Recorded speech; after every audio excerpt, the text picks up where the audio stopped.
grateful that I have you as an example, you know, to look up to and to get inspiration from, like, you know? Well, thank you for that. I look at you and what you've done and what you're continuing to do, and I think that's inspiring. How many is it now? It's EGOTs? How many? Wow, thank you. You always remind me of that. I do. I don't let you let that go. When we were on doing The Voice that day, and I was like, well, she is an Oscar winner. I saw you stopped and looked at me like, why is she talking about my Oscar? Yeah. Like I was gonna come steal it. Oh my goodness. Please, I'm trying to get some of them awards you got. Like, I want to know, when you started out singing and writing, which one did you start doing first? I always sang, like since I was a little baby. My mother tells this story about how because she was an opera singer. Right. And so she was singing this aria over and over and over and in Italian, and then she says that I sang, when she messed up, that I said, no, Mommy, it goes like this, in Italian, and then told her how it went. So she was like, oh, she has an ear. So she was very encouraging. So from the time I was really little, I just always sang. But like, as soon as I knew what it was to write something down, I started writing poetry and just making up little melodies. So I just sat on my mother's piano and just played, not knowing how to play, but just figuring it out, and then, you know, the melody was in my head. And what happened was, it was like too much melody, too little ability to play, so I ended up writing with other people, and I prefer to work with like really talented piano players or bass You love a good players. piano player, I know that. I really do. I was blessed to work with Richard T. I don't know if you're, but he knows. You gotta know who Richard T. was. Of course he knows. Played with Aretha and everything. Yes. Yeah. So, you know, I was blessed to work with a lot of really great, and still do. Daniel Moore, he's out there. We're working together, writing some new music. Excited. Are you about writing that. some new music? Yes. Okay.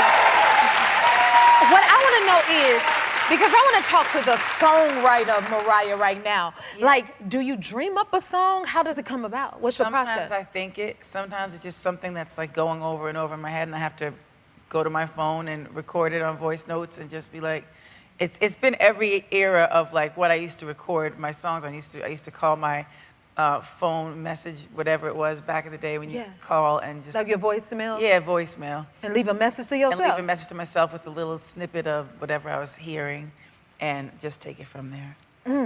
And you just know, like, right off the bat, it's going straight to #1 on the billboards. Like, where does that part come in at? We can't forget that part. Okay, well, I gotta ask you for a little advice. So if I do a Christmas album, like, what's some tips that you can give me? Are you doing a Christmas album? Maybe. I want to. You know it's my dream to do a Christmas album. Yes. Well, it's just do you. Your love of Christmas and your love of the holidays, and you can create anything that you want. You got your studio there, you know.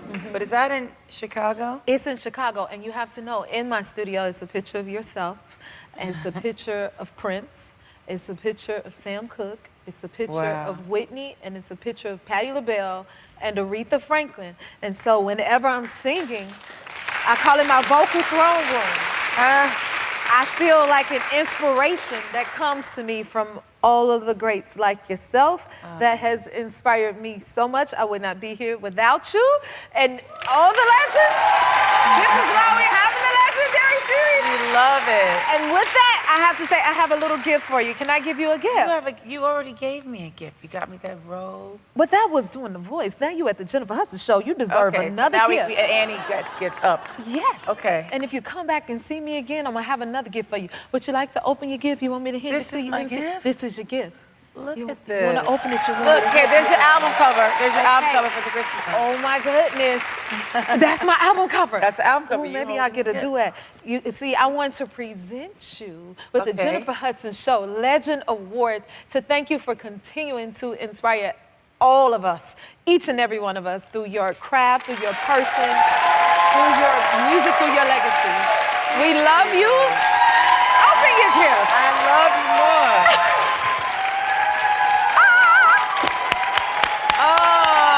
Your legendary award for started dancing? I was 5. 5. In Puerto Rico. Wow. And I used to dance for Grandpa, Aw. and he would play records, you know, salsa records, and I would dance, and he would always applaud and carry on, and I thought, this is nice. Yeah. Wasn't I cute? Look at that. So cute. Now, you got to see dancers Val and Max perform? Oh, You love them, huh? love them. Oh, my goodness. I saw them. They were at the Napa Valley, and they brought these lovely girl dancers with them, and I was drunk. You was drunk, so that means you were having a good Well, time. what happened was my daughter said, well, since we're going to be in Napa, let's do a wine tasting. Yeah, of course, you're in Napa. Yeah, right. So we went wine tasting, and I had a little trouble standing up because I can't drink the way I used to. And by the time we got to Max, they plunked this enormous glass of wine on me, and Fernanda says, I drank the whole damn thing. So by the time the show was over, which I loved, they are fabulous. Are you familiar with their work? Yes, they're fabulous. They're awesome. Listen, you inspire all of us. So I just want to present you with the Jennifer Hudson Legend Award because you are the legend of all legends. Yes, ma'am. Look at this. Please add this to your EGOT wall. Dancer! You are fabulous. Yes, that's right. Have your moment with your award. Isn't she fabulous, y'all? Yes. Wow, oh, Yes. she's beautiful. Yes. And she's a dancer. She's a dancer. Oh, that's gorgeous. Thank you. Oh, my goodness, that's beautiful. Thank you. Thank you. You're welcome. I got one more surprise for you. Can I take you over here? Can I take it? You can take it's yours. You can take it wherever you No, want I mean, to go. Yes, ma'am. Right here. Look who's here. They came to see about you. Oh my God. Back to now. There you go. Oh my God. Isn't this awesome? Oh my God. Will y'all dance us to break? Would you like me to hold the cloud? Oh, I can hold it. Get him, Rita. Get him, Rita. Tear him up. Yes.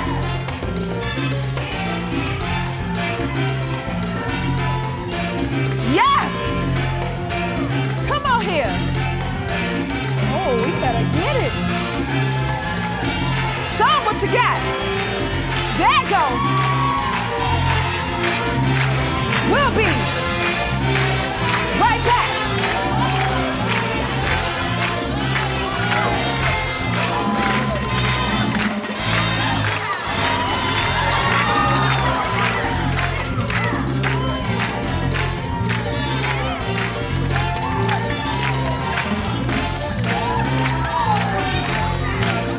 Smokey, tell me, like you grew up with legends living right next door.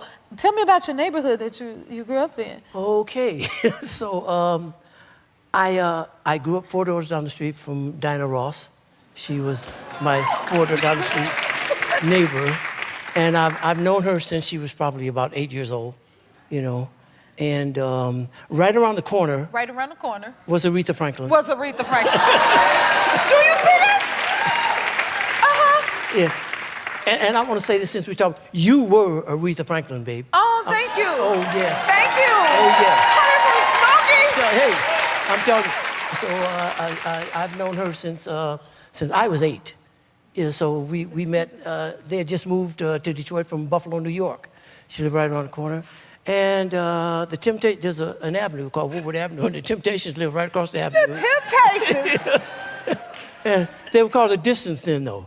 They were called The Distance. Uh-huh. And Diana, after she left the neighborhood and she moved to a place called the Brewster Projects, and she started a group, and they were called the Primettes, okay? And so then The Distance kind of broke up and started a new group, and they were called the Primes. So the Temptations were the Primes, and the Supremes were the Primettes. And the Primettes. Yeah, so we had a lot Smokey, of those groups and ets going in Detroit in those days. This is gold to me because when I was in high school, I would go to the store and buy all of those records.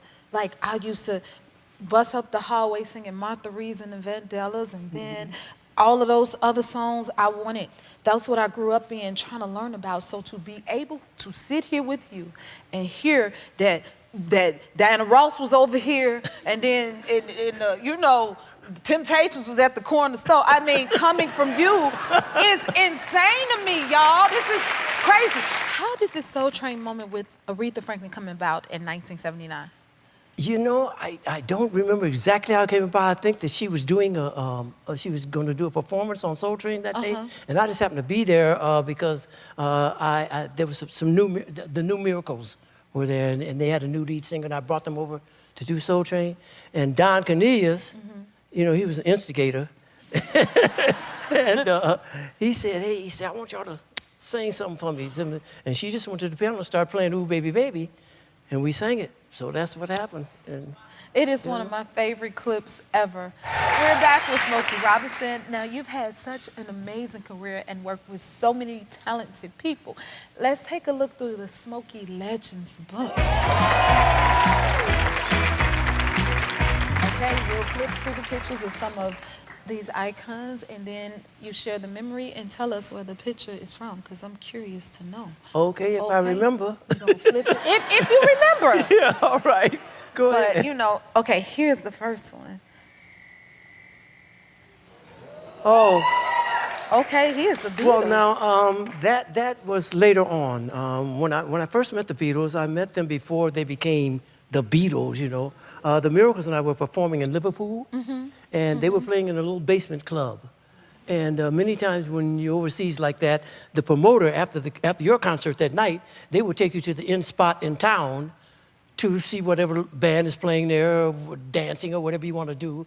And the Beatles were playing at this little basement club, and that was when I first met them.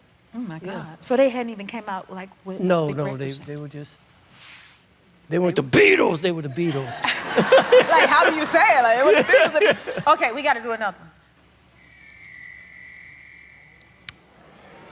The Supremes. Okay, that's the picture from, actually from the airport. The first time we took a Motown review to Europe, and that picture was taken in the airport, and that was the original Supremes, you know. Well, not the original ones, because when they first came to audition for me, they had another girl with them named Barbara. But these are the three, that's Mary and Florence and Diana, who became the Supremes that became popular.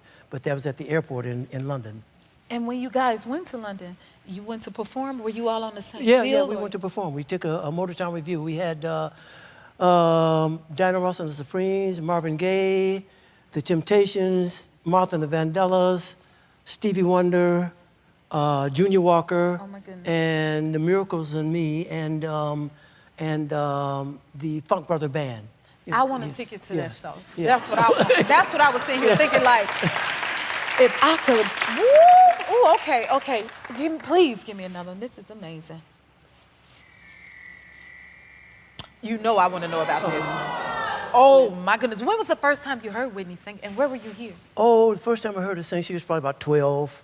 You know, I knew her mom. You know, Dionne and I are very close. Dionne Warwick, yes. it's her aunt. So I met Cece and all those people like that, her sisters and all that. And, you know, Cece is Whitney's mother. Yes. So first time I heard her sing, she was probably about 13 or so. And singing just like she was singing. You know? Singing like that at Baby. 13. You too. Oh, you know, but see, that's what I mean. We stand on the shoulders of the legends, because that's, you know, I grew up under the Whitney era, and that's who I looked up to when I was about 11, 12. But y'all ain't know nothing about Jennifer when I was 11 and 12, but because of legends like her, and you are, I'm here today, okay? Well, before we go, I have a little something for you.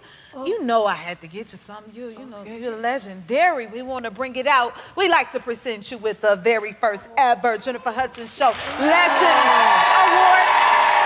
It's not much, but we want to give you something compared to all the amazingness that you already have. We love you. You're awesome. Oh, my God. I'm so grateful for you. We honor you, that is for sure. How do you feel hearing about all of your accomplishments? I haven't done them all yet. You haven't done them all yet. Listen at that. What would you say is left to be done? Oh my heavens, there's an awful lot to be done. Wow. Yeah, there's. I just have to put them in order and manifest them. I want to be like you. Okay, is that how you achieve so much? Did you start out that way, where you you put them in order, all the things you've achieved, and then you manifested them. Is that the trick? No, I don't know how all this happened to me, to tell you the God's honest truth. Being in the right place at the right time, being around the right people,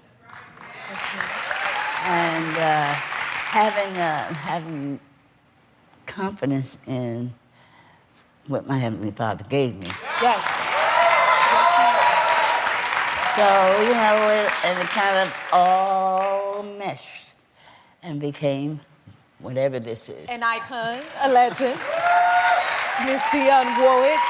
And then you're going to receive an honor by the Kennedy Center Honors. Yes, I am receiving it. Kennedy Center Honors. So well deserved. What does that mean to you? Well, if I listen to all the people that now know I'm receiving it, everybody says it's about damn time. No, I agree with that. It's about time. It's quite an honor. Yes, that's for sure. And I'm thrilled about it. I really am very, very excited to be recognized for these 62 years I've been in this industry. 62 years. Yeah. The last time you see, you be busy on the internet. You been on Twitter and stuff. Yeah, we know. Now, your grandkids teach you some of the terms. I heard somebody told you look like a snack. Did you figure out what? You didn't know what that meant? No, I didn't. You look like a snack. Yeah, okay. You were fierce in every picture, honey. That's a whole snack right there. Yeah, I guess so. And you said Morris Chestnut looked like a snack? Yeah. I agree. Yeah.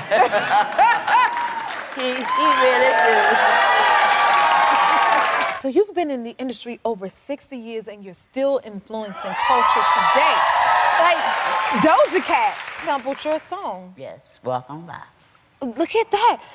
Did you know who Doja Cat was at first? I know. I didn't.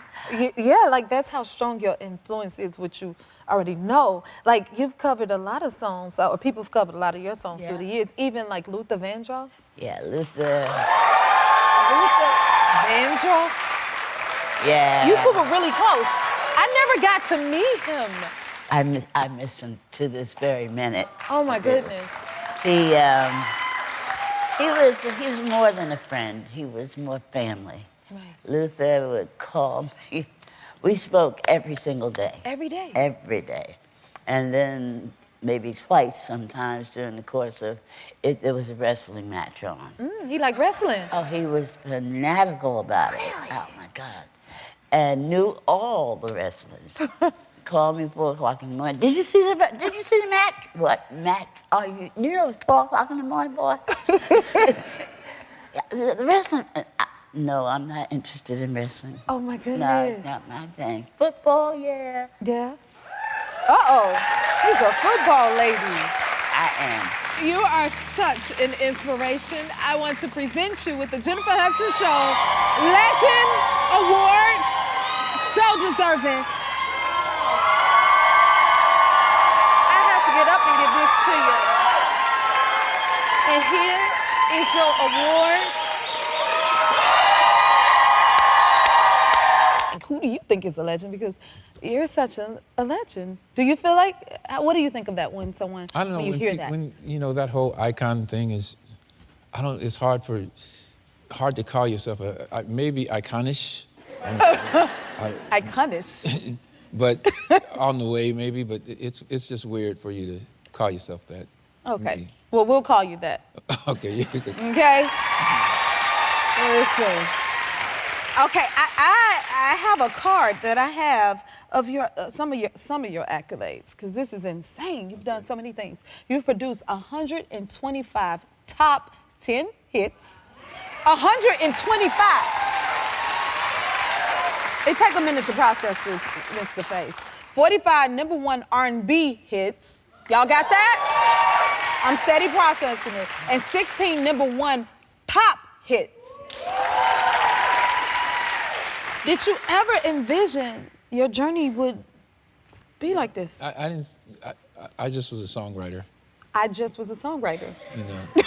And I mean, as it happened, I don't know that I wasn't paying attention to it as it was happening. You know, I just kind of just kept working. For the love and Yes, passion. exactly. It's the love of music. Like how much of these people love you when you walked out here, they were like loving you like crazy like that. That's how much I was loving my music. I understand that. Yeah. Okay. And then, congratulations, because you just won your 13th Grammy Award. How does that, Thank you. how does that feel? And is it something that,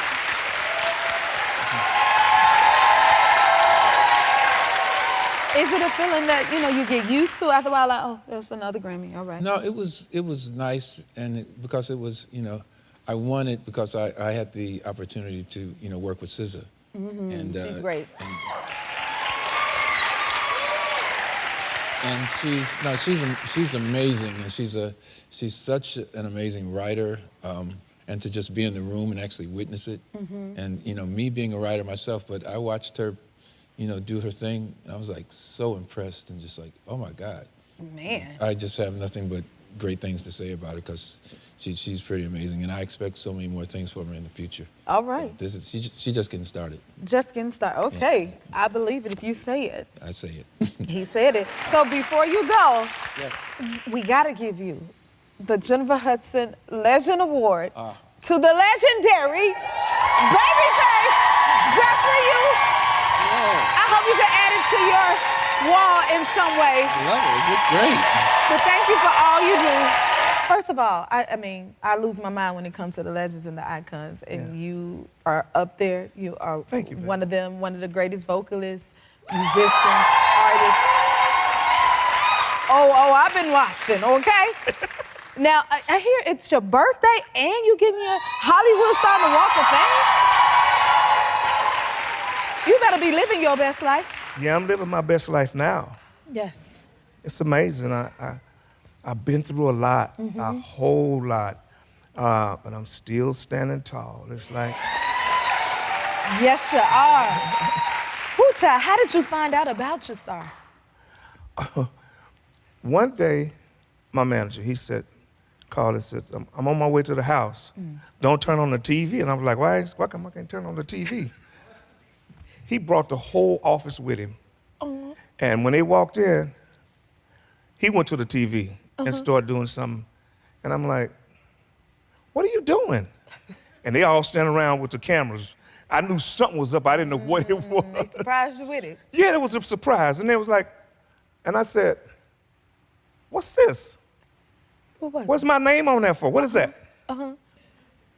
He didn't say nothing. Then I looked at everybody, and then I seen the Hollywood Walk of Fame, baby. Boom.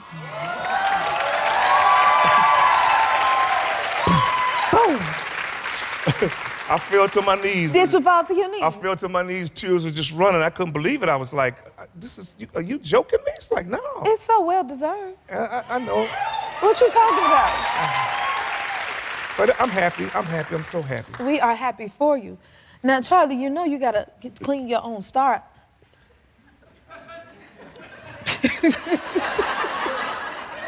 I gotta clean it?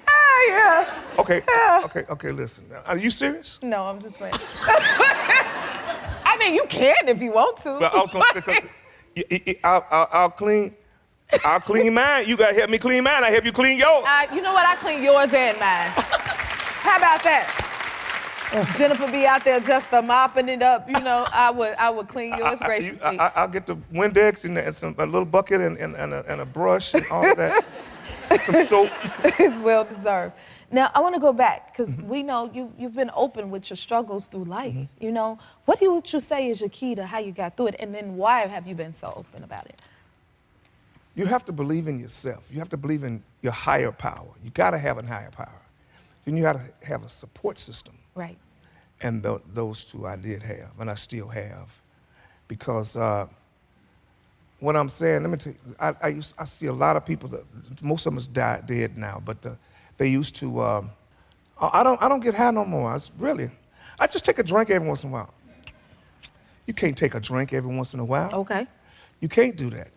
Because that's a banana peel straight back to where you just left. Those little steps. Ah, how long did it take you to learn that? It didn't take me long to learn it, but, I'm sorry. 7 years prior, because I went to 7 rehabs and didn't get it right. But I said, God, if you the same God that my dad had been preaching for all of those years, you got to get me off for this curve down here. It's too crowded down here. Because I was homeless. You better speak. You was homeless. I was homeless.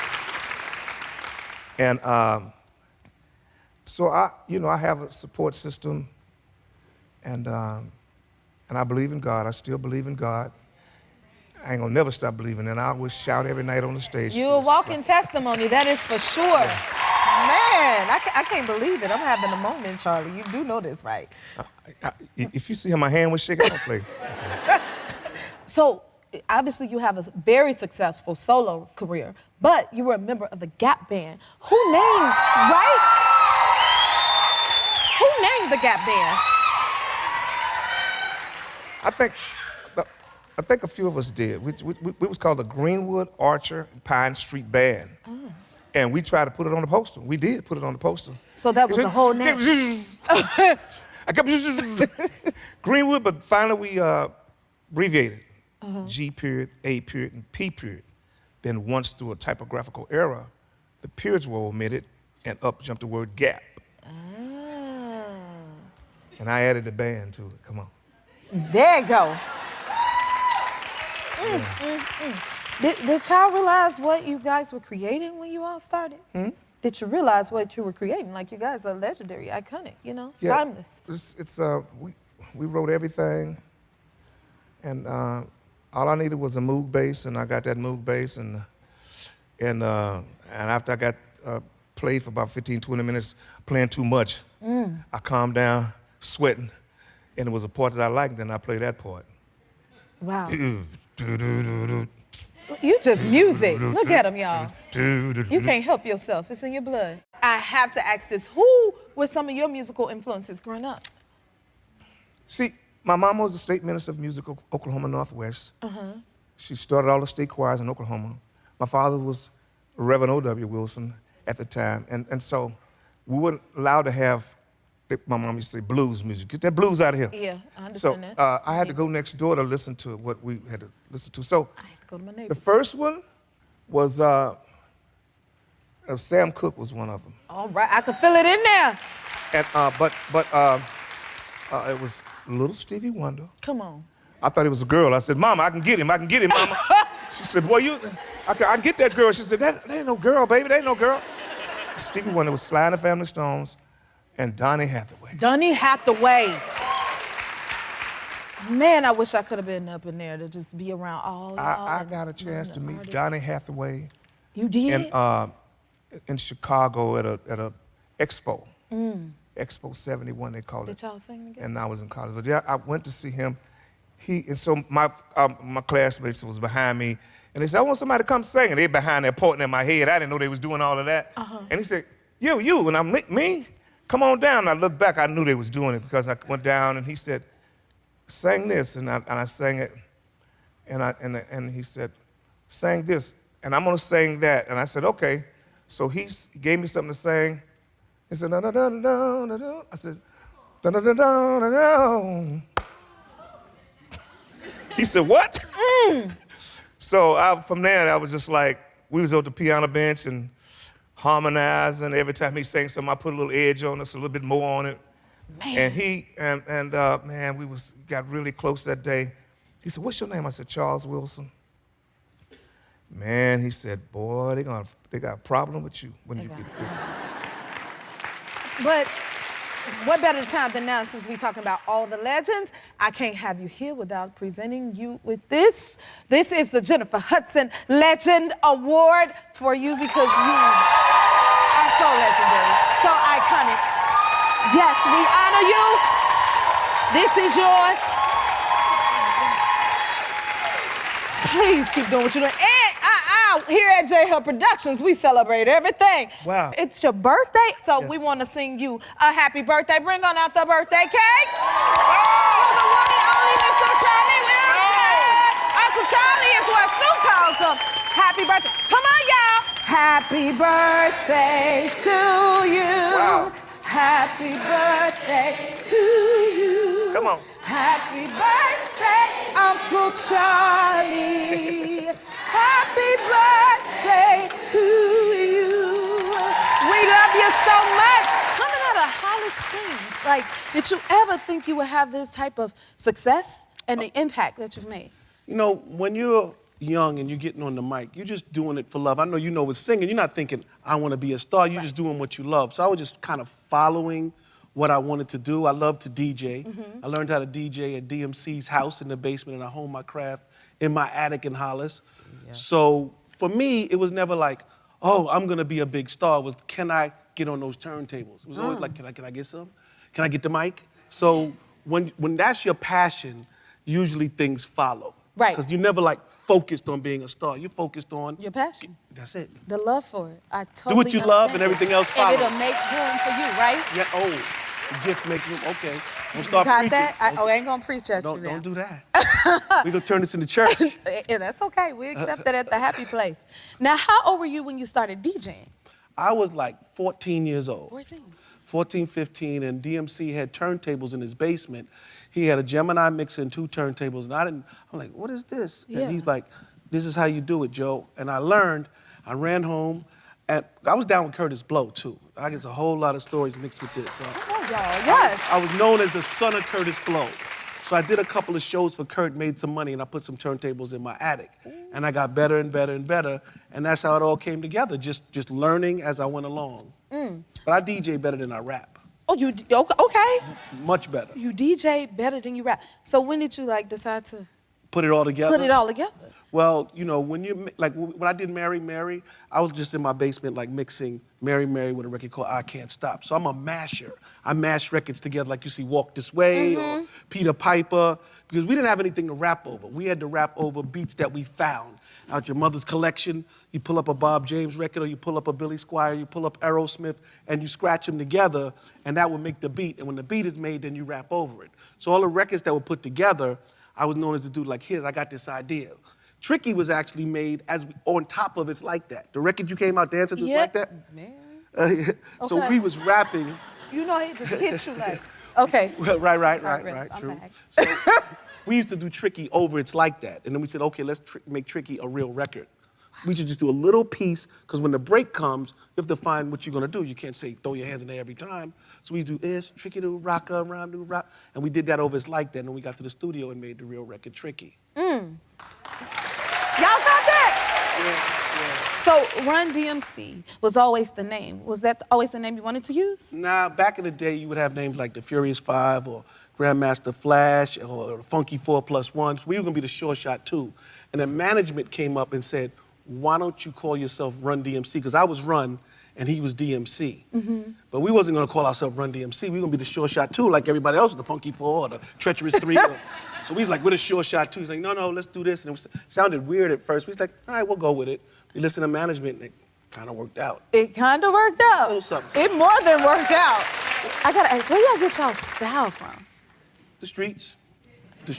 We would go on Jamaica Avenue in Queens. You see? And whatever was in the store, if we had a couple bucks, we'd get an Adidas suit or some sneakers. You made it And, fly. Yeah, we took the beat from the street and put it on TV. Took the beat from the street and put it on TV. So we didn't have outfits. The outfits was whatever we had on in the hood. Yeah. So whatever you got on, go on stage. How you feel when you still see people rocking your looks today? Man, I'm inspired by what rappers did before me.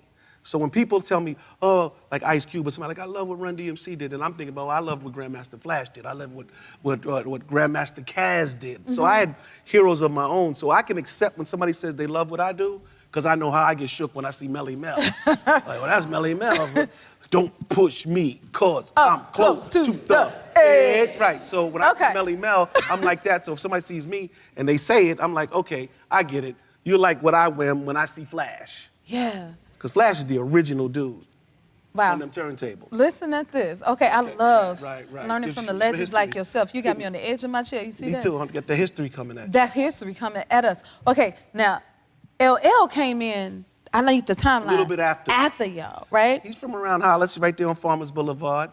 All these legends came from the same. Yeah, LL was definitely a threat with the big muscles and. Okay, so he was a little competition. How y'all feel about him coming out?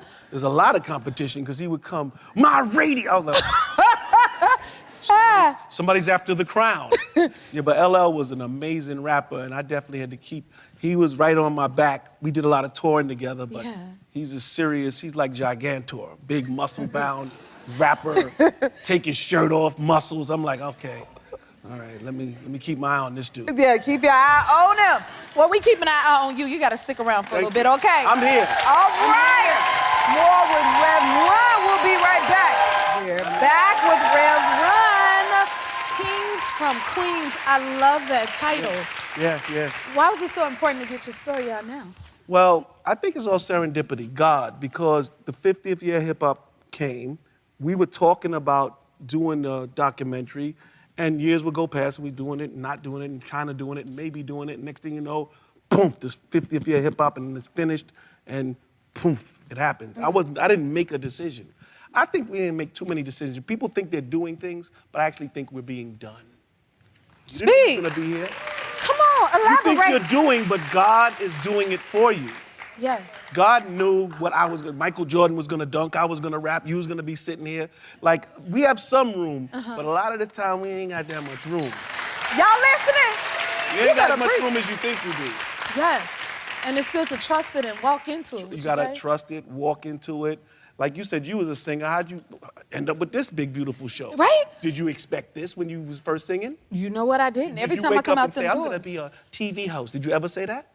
Somebody came to you, agents, and boom, here we sit. With all these beautiful people. Lovely and people. legends like yourself. All right, that's a lot. See, Not for me to carry. No. Hey, I'm just here. Look at he's something. In God's plan. Yes, you're in God's plan. His legendary plan at that. Thank you. Now, speaking of legends, you talk in your docuseries about meeting Michael Jackson. Yeah. What was that like? Well, after we made Walk This Way, Michael wanted to make a record with us. And he came into the studio, because he had a studio set up, and he had the Bubbles with him, the monkey. Bubbles? Was with him. Okay. He walks in, and I ask him the question. I say, because I'm like caught up, like, Michael, how does it feel to be Michael? And I'm thinking he's gonna, the limos, the big life. He's like, very, very thankful. I'm like, that's not the answer I was looking for. I wanted to hear something spectacular, but that's all he said to me. He's very, very thankful. So we put together some music for him, and he went one way. He was on fire. Run-DMC was hot too, and we never connected back to finish the record, but he's very, very thankful.